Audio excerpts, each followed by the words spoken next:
नमस्कार, आपल्या सगळ्यांचं स्वागत आहे आयकॉन स्टील प्रस्तुत बिल्ड आयकॉन या उपक्रमामध्ये. आज आम्ही आलो नाशिकमध्ये आणि माझ्यासोबत आहेत यंग मास्टर इंजिनियर बाहुबली मंत्रेश्वरजी. जे मास्टर इंजिनियर अर्थात म्हणण्याचं कारण त्यांनी मास्टर स्ट्रक्चरल इंजिनिअरिंग मध्ये केलंय. कन्सल्टिंग मध्ये जास्त त्यांचं मास्टरी आहे असं म्हणायला हरकत नाही, कारण 2018 पासून त्या क्षेत्रामध्ये काम करतात. त्यामुळे त्यांचा हा सगळा प्रवास कसा होता या सगळ्याबद्दल आपण गप्पा मारणार आहोत बिल्ड आयकॉन या प्लॅटफॉर्मवर. नमस्कार. तर आपण गप्पांची अशी सुरुवात करूया. ते म्हणजे आधी मला विचारायचं तुमचं केजी पासून पीजी पर्यंत हे सगळे एज्युकेशन जर्नी कशी होती, आणि सगळ्यात महत्वाचं या क्षेत्रात येण्यासाठी इन्स्पिरेशन कोण होतं, प्रेरणा कोणाची मिळाली आणि म्हणून तुम्ही या क्षेत्रामध्ये आलात? सर, माझं 5वी पर्यंत एज्युकेशन गावाकडेच झालेलं आहे. त्यानंतर 6वी पासून मी नवोदयला गेलो. 6वी मध्ये नंबर लागला माझा नवोदयचा. अक्कलकोयाला तिकडे गेलो. 10वी पर्यंत तिकडे एज्युकेशन केलं. तर त्यानंतर एक डिसिप्लिन हे जे आहे तिकडून लागून गेला मला. त्यानंतर 11वी-12वी मी परत गावी आलो. नंतर इंजिनिअरिंग साठी हे चांदवडसाठी प्रेफर केला, कारण की तिकडे आम्हाला खाणं पिणं प्रॉपर हॉस्टेल भेटलं त्याच हिशोबाने. नंतर मग परत हैदराबादला गेटच्या कोचिंगसाठी गेलो आणि गेट क्वालिफाय झाल्यानंतर मग मी इकडं जॉब पण चालू केला आणि मास्टर्स पण चालू होत त्यातून केली. क्या बात आहे. मग हे झाल्यानंतर जो पहिला प्रोजेक्ट केला तर तो प्रोजेक्ट कुठला होता, कसा मिळाला, कोणाचा रेफरन्स मिळाला, काही स्ट्रगल होता का? हो, पहिले स्टार्टिंगला प्रोजेक्ट भेटायला अडचणच होते, कारण की त्यात काय होऊन जातं की लोकांना ट्रस्ट इश्यू हा सगळ्यात जास्त होऊन जातो की हा करेल का नाही करेल. कारण की जेव्हा मी स्वतःच चालू केलं तेव्हा लोकांनी ह्या गोष्टी विचारल्या की तुझं घर कुठे आहे नाशिकमध्ये, तुझं ऑफिस कुठे आहे. ह्या म्हणजे ह्या गोष्टीची जास्त इन्क्वायरी करण्यात आली की काम खरंच करेल का नाही करणार. म्हणजे जो बिना बॅकग्राऊंडचा आलेला माणूस असतो इथं, तर त्यांना ह्या गोष्टीचं जास्त फेस करावं लागतं नवीन कामं सुरुवात करायला किंवा नवीन फील्डमध्ये उतरण्यासाठी. बरोबर, अगदीच. मग त्याच्यातला आणखीन एक महत्वाचा प्रश्न येतो की स्ट्रक्चरल डिझायनर कडनं डिझाईन करून घेणे यामध्ये काय फायदा असतो जो भविष्यातला तोटा वाचवतो? आता माझे 2 क्लायंटचं तुम्हाला एक्झाम्पल सांगतो. तर त्यांनी एक कॉन्ट्रॅक्टरच्या रेफरन्सने कामं करून घेतले साईट. बरोबर. आणि त्यांनी तिथं स्पॅन काहीतरी 6.5 मीटरचा स्पॅन होता आणि तिथं फक्त कॉलमला 6 बार दिले. बरोबर. आणि ते स्लॅब कास्टिंग झाल्यानंतर तो सॅग व्हायला लागला. तेव्हा त्यांनी आम्हाला बोलवलं की सर तुम्ही या आणि एकदा बघून घ्या काय झालंय. तर बरोबर. तेव्हा गेल्यानंतर कळालं की जर त्यांनी बंगल्याच्या हिशोबाने तुम्ही स्पॅन आहे बरोबर 6 मीटरचा स्पॅन घेताय तर कॉलम हा 150चा असायला नको. बरोबर.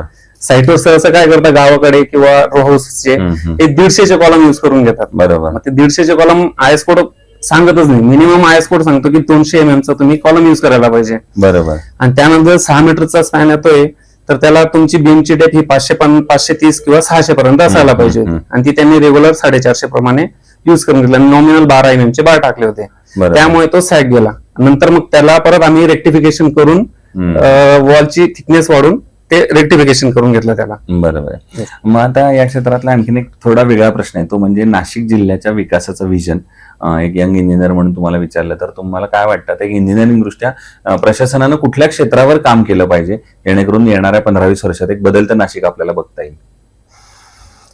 मेजरली तर ट्रान्सपोर्ट आहे आणि त्यानंतर ज्या बेसिक अम्युनिटीज आहे. आता समजा हा गोदा पार्क वगैरेचं केलंय तर तिथं ते अम्युनिटीजच्या हिशोबाने ओके आहे, पण जेव्हा तो क्राऊड जास्त येतो तेव्हा ती अम्युनिटीज तिथं राहत नाही. एक मी एक्झाम्पल देतो फक्त तुम्हाला.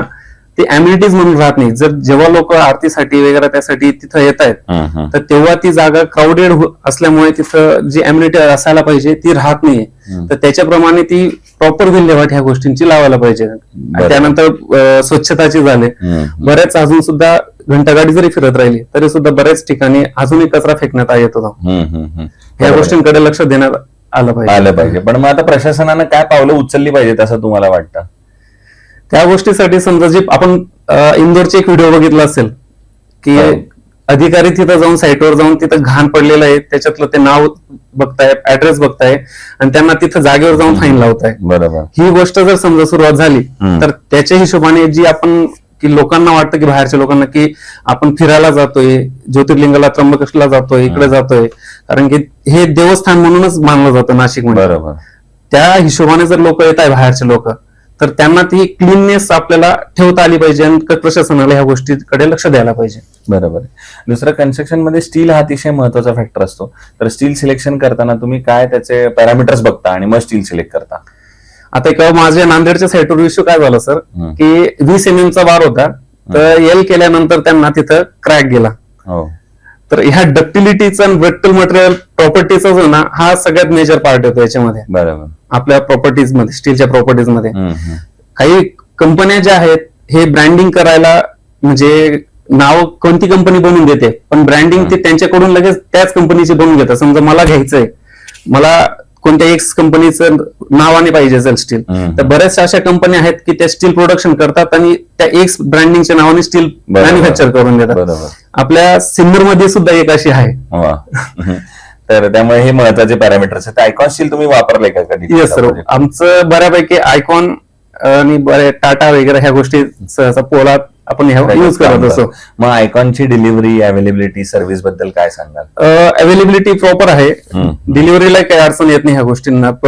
साईटवर किंवा आउटसाइड जरी साईट तरी त्या आपली डिलिव्हरी होऊन जाते प्रॉपर आयकॉन. आतापर्यंत काम केलेल्या प्रोजेक्ट पैकी एखादा आयकॉनिक प्रोजेक्ट सांगू शकाल का तुमचा? आता रिसेंटली एक चालू आहे माझा, 22 मीटरचा स्पॅन आहे, मध्ये इन बिटवीन कुठंच कॉलम नाही आहे. त्याच्यावर 1500 kgचा लोड ठेवलेला आहे. इंडस्ट्रियल बिल्डिंग आहे ती. आपल्या याच्यामध्ये पण दिलेलं आहे इलेक्ट्रोक्रीमचं.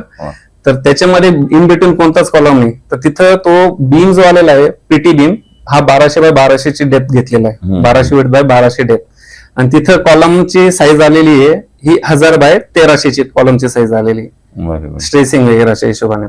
आता तिथं विषय एवढाच झालेला आहे की आपण जे रेन्फोर्समेंट युज करतो तिथं 32 बार पण घ्यावे लागतात जर मोठे स्पॅन होतात.